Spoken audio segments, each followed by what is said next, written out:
My name is Mohamed Sabo Kiana, and I'm the team lead and founder of Almajiri Child Right Initiative. When I started the Almajiri's initiative, I couldn't pay my rent, I didn't want anybody to know my situation.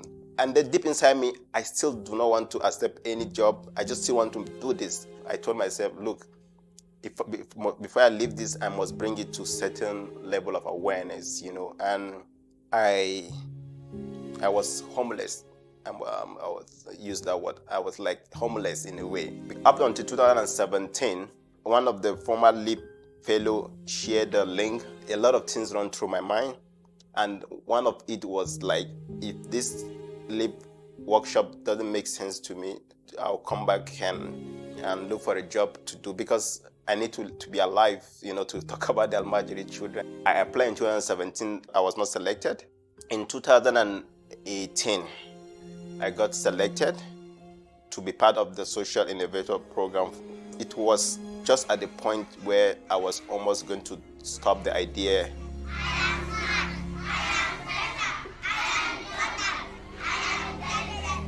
Dreams from Islam started as an inspiration based on my personal experience. I actually grew up in Ajegule, and I had several experiences from dropping out of school to I'll go to school on empty stomach. So this actually affected me. We run a primary school for out-of-school children where we help children that has never been to school before. It's a school whereby we will provide them with everything they need, from notebooks to writing materials to uniform, sandals, everything they need, school bag, everything they need. We also try to see as much as we can to also provide school meals for them, because we understand that a lot of kids go to school hungry, and also the school meal serves more like an encourager to actually come to school. One day I was just strolling after leaving the cyber cafe, and then I saw this flyer on the ground that says Leap Africa Award 2004, apply. I'm like, whoa, I've been doing some change projects, so let me just go apply. And then I applied. I wasn't selected, but I got an invitation to come to the award in itself. I got to the event, I was so highly inspired. Young people doing amazing stuff across the nation. I was like, wow. What I was even doing was so small compared to what I was seeing. And I said, no wonder I didn't win the award. And I said, so you know what, go back and try to do something more and become better at it, But I wasn't anymore looking at the awards. I was now looking at, how can I impact my society? How can I be of value? There's a huge innovation gap on the continent. You have young people who are talented and largely driven by passion, who go into starting enterprises without the requisite skills, knowledge, resources, relationships to be able to take them sustainably, transgenerationally. And so the SIP Social Innovators Program was designed so that we can bridge that gap. We can fill that gap of capacity and resources for young people. What they've been able to do is empowering youths. So these youths, they're in different communities across Nigeria, then now Africa. So they know the challenges that their communities face. And these youths have said, okay, we want to see how we can help our community. From when I can remember being conscious as a child, I've always been bothered by inequality. I've never seen the reason why someone from a low-income family cannot get the same level of education. Yeah, maybe the person might not be able to have luxury vacations, but there's no reason why we both, the rich and the poor, should not have running water in their house. There's no reason why we all should not have electricity. And that was what led to me starting up Aspilus Foundation. One key thing I credit the LEAP SIP for is helping me figure out that we needed structure. I had to dissolve the current board we had and set up a new board. So based on things I learned during the program, in fact, one of our board members is who eventually gave us the office space that we have in Abuja. LEAP Africa actually gives you a whole lot of opportunities. I have been a mentor at the Bank of Industry. LEAP Africa had taught you how to transition yourself and how to take advantage of opportunities, So I came in as a desk officer during the Bank of Industry Yes program. By the third batch, I was already a facilitator. Today I facilitate for several other organizations. We do corporate trainings and all that. We had the very rare privilege of being selected for the LEAP Africa Social Innovators Program Fellowship. So LEAP Africa, they really helped us in understanding how to develop a sustainable social enterprise. And after the program, with all of the mentors matched with us, we had a mentor from Union Bank who is actually into microfinance development, which actually helped us to understand better of a solution that leverages on microfinance provisions, a lender-based energy solution. It was during the program, the SIP training program, when we were trained on leveraging technology, that I said, okay, I can actually leverage technology to get people to give me funds to lend to these women. So that was when we built the Mama Money platform, that's mamamoney.org, to enable people who are socially conscious and want to give back to women. So they will give us the funds, we take these funds, and we lend to these women who run micro businesses in our communities. I must say that there had been a drastic improvement. Before the Leap Africa year, we had issues with systems and structures. And then during the course of the Leap Africa year or fellowship year, we're able to put structure, through the mentoring program or opportunity that we were exposed to. And apart from the structures, the collaborative networking is also very huge. We're able to do a lot of collaboration with institutions. We're able to knock on strategic doors. We also have more programs or more work being done on our strategy. From the lesson I learned from Leap Africa, in selecting your board, you should select people who will contribute to what you're doing, who also have the experience and influence and all of that, who can help you. That lesson was key to me in selecting my board. Because of their credibility, I was able to be taken serious at some point. We couldn't sustain the programs we did. We lacked financial capacity, so we decided to change the whole model after the SIP.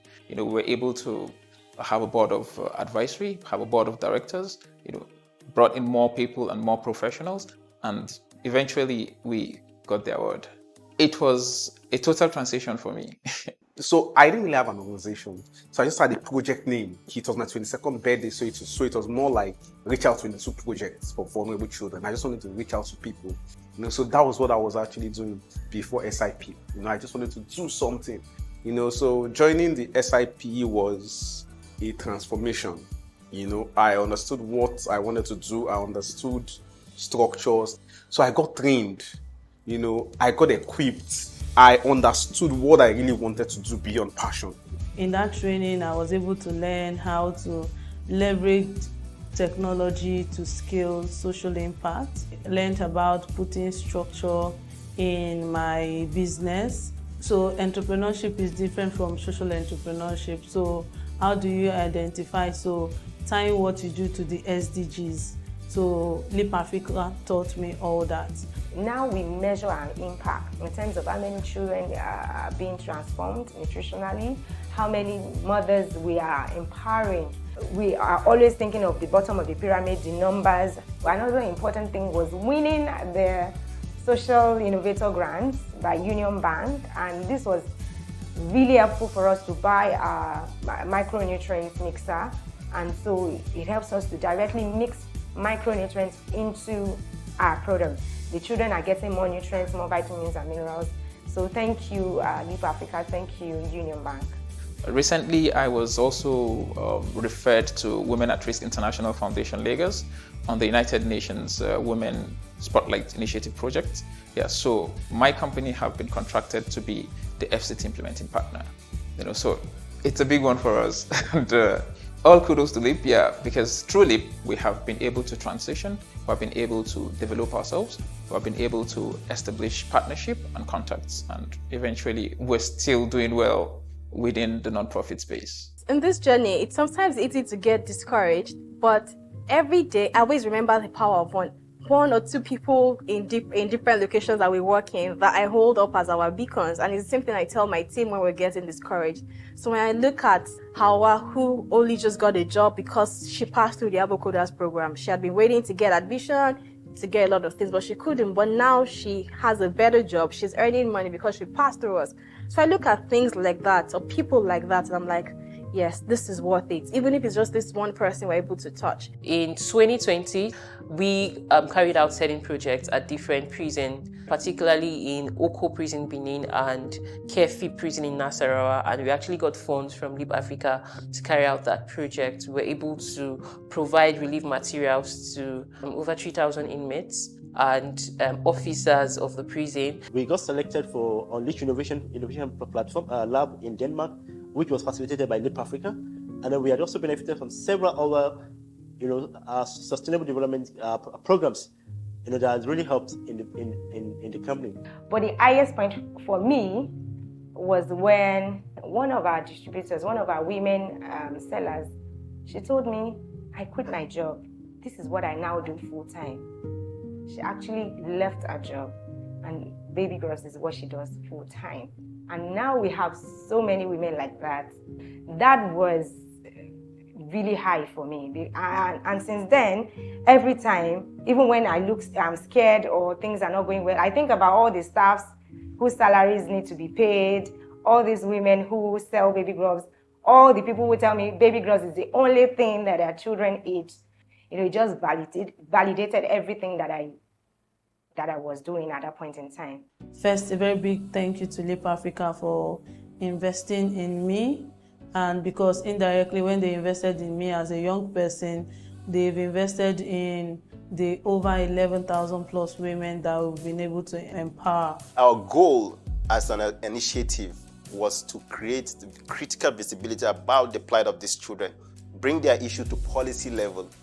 And for just the last 3 years, after being a LEAP fellow, we are able to achieve that goal, not to the highest level we can think about.